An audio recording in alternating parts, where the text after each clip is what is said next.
Hello everyone. Euclid geometry कर रहे हैं क्लास 9 का और यूक्लिड ज्योमेट्री का ये कंसेप्ट लेक्चर 2 है। इस लेक्चर में हम यूक्लिड्स के 5 पोस्टुलेट्स के बारे में देखेंगे।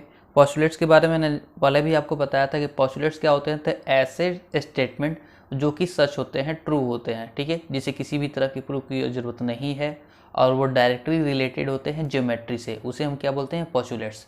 तो यूक्लिड्स के 5 पोस्टुलेट्स हमको पढ़ने हैं। तो सबसे पहला जो पोस्टुलेट्स है वो ये है कि स्ट्रेट लाइन में be drawn from any one point two any other point. एक स्ट्रेट लाइन क्या हो सकता है, किसी भी एक पॉइंट से लेकर दूसरे पॉइंट तक ज्वाइन किया जा सकता है। इसी को दूसरे तरीके से अगर बोला जाए तो there is a unique line joining the two distinct point, यानी दो डिफरेंट पॉइंट को ज्वाइन करने के लिए एक यूनिक लाइन से ही ज्वाइन कर सकते हैं। देखो इसको करने का मतलब क्या है कि अगर दो पॉइंट दिया गया हो तो यहाँ से केवल और केवल एक ही पॉइंट, एक ही लाइन जाएगा। दो पॉइंट से केवल कितने लाइन पास करेंगे, एक। बाकी कोई भी लाइन पास कराओगे तो एक पॉइंट से तो पास कर जाएगा लेकिन इस दूसरे पॉइंट से पास नहीं करेगा। वही अगर केवल एक सिंगल पॉइंट से बात करें तो सिंगल पॉइंट से हम जितना चाहें उतना लाइन पास करा सकते हैं, तो इन्फिनिटली लाइन पास करा सकते हैं। लेकिन जब हमें दो पॉइंट दे दिया गया है तो हम इससे केवल और केवल एक ही लाइन पास करा सकते हैं, इससे ज़्यादा लाइन पास नहीं करा सकते हैं। तो यही सबसे पहला स्टेटमेंट बोला है कि स्ट्रेट लाइन में be drawn from any one point two any other point. एक पॉइंट से किधर भी हम लाइन ज्वाइन कर सकते हैं, कहाँ तक, तो दूसरे पॉइंट तक। एक स्ट्रेट लाइन, उसी को दूसरी भाषा में क्या बोला जाता है कि दो डिस्टिंक्ट पॉइंट से केवल कितने लाइन पास करा सकते हैं, तो केवल एक ही लाइन पास करा सकते हैं। ओके, दूसरा पढ़ते हैं। दूसरा क्या है, the terminated line can be produce indefinitely. Terminated line को हम चाहें जितना चाहें उतना प्रोड्यूस कर सकते हैं। टर्मिनेटेड लाइन का मतलब होता है कट, यानी कि एक लाइन सेगमेंट समझ लो, ठीक है। उसी को लिखा गया है दूसरी भाषा में, a line segment can be extended. Extended यानी कि बढ़ाया जा सकता है ऑन आइदर साइड, किस दोनों साइड में, टू फॉर्म ए लाइन, तो जिससे वो क्या हो जाएगा, लाइन। और हमें पता है कि लाइन क्या होता है, तो लाइन जो होता है वो इन्फिनिटली होता है, उसका कोई फिक्स साइज नहीं होता है, ठीक है। तो देखो अगर ये लाइन सेगमेंट है, तो हम क्या कर सकते हैं, दोनों तरफ प्रोड्यूस कर सकते हैं और जितना चाहे उतना प्रोड्यूस कर सकते हैं। ये कोई फिक्स नहीं है कि कितना प्रोड्यूस करेंगे, तो इन्फिनिटली प्रोड्यूस हो सकता है, ठीक है। उसी चीज़ को दूसरे स्टेटमेंट भी सेम यही चीज़ बोला गया है। यहाँ पर क्या बोला था, ए टर्मिनेटेड लाइन, यानी लाइन का हिस्सा को जितना चाहे उतना बढ़ा सकते हैं। यही लाइन भी बोला कि लाइन सेगमेंट जो होगा उसको जितना चाहे उतना दोनों साइड हम प्रोड्यूस करके बढ़ाया जा सकता है, ठीक है। तीसरे स्टेटमेंट की तरफ आते हैं। तीसरा स्टेटमेंट क्या बोल रहा है, a circle can be drawn. एक सर्कल को ड्रॉ कर सकते हैं विथ एनी सेंटर, कोई भी सेंटर और कोई भी रेडियस लेकर। तो मान लो कि ये एक सेंटर हो गया और इस समय मैं रेडियस अगर 1 सेंटीमीटर लेकर चाहूँ तो भी एक सर्कल बना सकता हूँ। अगर मैं ये सेंटर ले लूँ और मैं चाहूँ तो 2 सेंटीमीटर का रेडियस लेकर एक सर्कल ज्वाइन कर सकता हूँ। मैं चाहूँ तो इसे सेंटर ले लूँ, मैं चाहूँ तो इसे सेंटर लूँ।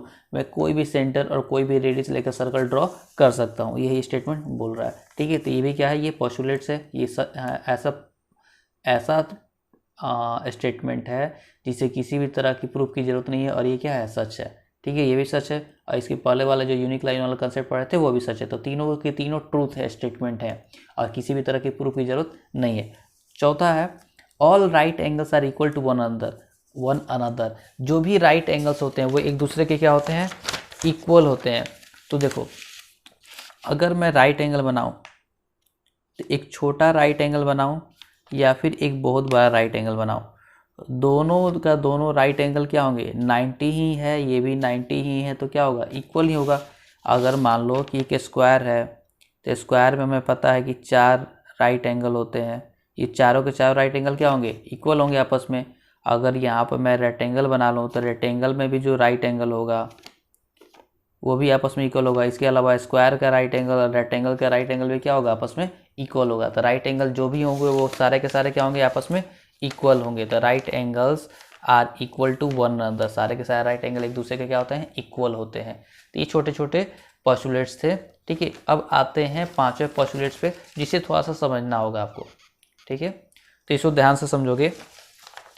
लिखा गया है, if a straight line falling on 2 straight line. अगर एक स्ट्रेट लाइन कितने स्ट्रेट लाइन पे जाकर गिरे, 2 स्ट्रेट लाइन पर गिरे और मेक्स द इंटीरियर एंगल, और इंटीरियर एंगल बनाए ऑन द सेम साइड पे ऑफ इट टेकन टुगेदर, ठीक है। अगर सेम साइड के इंटीरियर एंगल को साथ में लेते हैं, ठीक है, साथ में लेने का मतलब दोनों को अगर ऐड करते हैं और दोनों को ऐड करने पे अगर वो कम आता है, किससे कम आता है, two right angle. Two right angles का मतलब क्या, एक राइट एंगल 90 तो टू राइट एंगल कितना 180, अगर 180 से कम आता है then the two straight line, तो जो दो स्ट्रेट लाइन थे उनको अगर प्रोड्यूस किया जाए, इंडेफिनिटली प्रोड्यूस किया जाए, ठीक है, तो क्या होगा, मीट ऑन दैट साइड, तो वो मिलेंगे, किस साइड मिलेंगे, on which the sum of the angle is less than the two right angle, यानी जिस साइड 180 से कम है उस साइड जाकर वो क्या होंगे, मिलेंगे।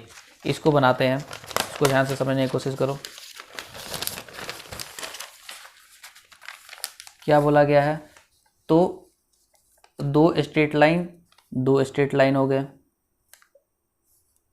ये किसी दूसरे स्ट्रेट लाइन के द्वारा क्या किया जा रहा है, कट किया जा रहा है, ठीक है, कट हुआ। तो इंटीरियर एंगल कौन सा बना है, कि ये इंटीरियर बनेगा, एक इंटीरियर ये बनेगा और एक ये चार इंटीरियर बनेंगे, ठीक है। लेकिन इसमें बोला गया है कि सेम साइड में इंटीरियर लेना है साथ वाला, तो अगर इन दोनों को साथ में ले सकते हैं और इन दोनों को आपस में लिया जा सकता है, ठीक है। लेकिन हमें कौन सा साइड में लेना है, जिस साइड दो राइट एंगल से कम बना हो, यानी कि दो राइट एंगल यानी 180 से कम बना हो। तो आपको क्या दिख रहा है, ये जो है ये 180 से कम दिख रहा है, ठीक है।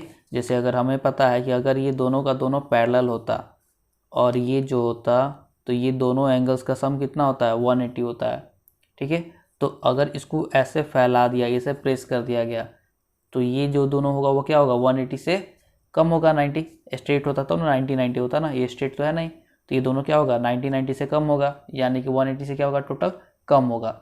तो जिधर 180 से कम बना है उससे अगर हम आगे तक प्रोड्यूस करें तो ये दोनों क्या करेंगे, एक दूसरे को कहीं ना कहीं जाकर कट करेंगे, एक दूसरे को कहीं ना कहीं जाकर मिलेंगे। ये स्टेटमेंट बोला था ना, फिर से पढ़ लो, ठीक है।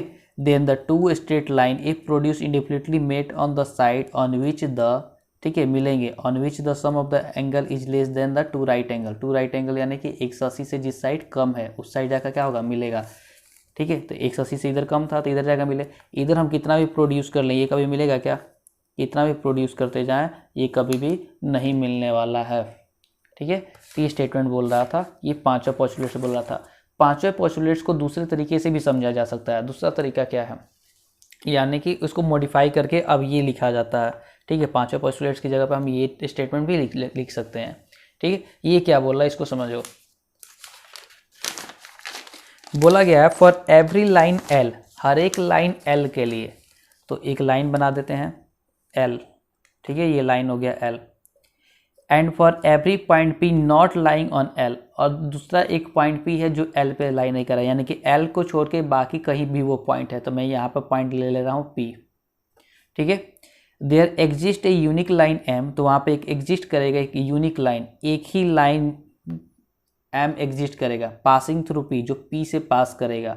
तो पी से पास करने के लिए तो बहुत सारे लाइन पास कर सकते हैं ना। अगर इस पॉइंट से इधर भी पास कर सकता है, इधर भी पास कर सकता है, ऐसे ही पास कर सकता है, तो यहाँ से तो इन्फिनिटली लाइन पास करेगा। तो यहाँ पे यूनिक लाइन क्यों बोला जा रहा है, तो देखो ये बोल रहा है कि यूनिक लाइन एम, एक यूनिक लाइन एम पास करेगा थ्रू पी से, जो पैरेलल होगा एल से, यानी कि यहाँ से बहुत सारे लाइन भले ही पास करते हों, लेकिन एल से एल के पैरेलल अगर होना है तो केवल एक ही लाइन पास करेगा, ठीक है।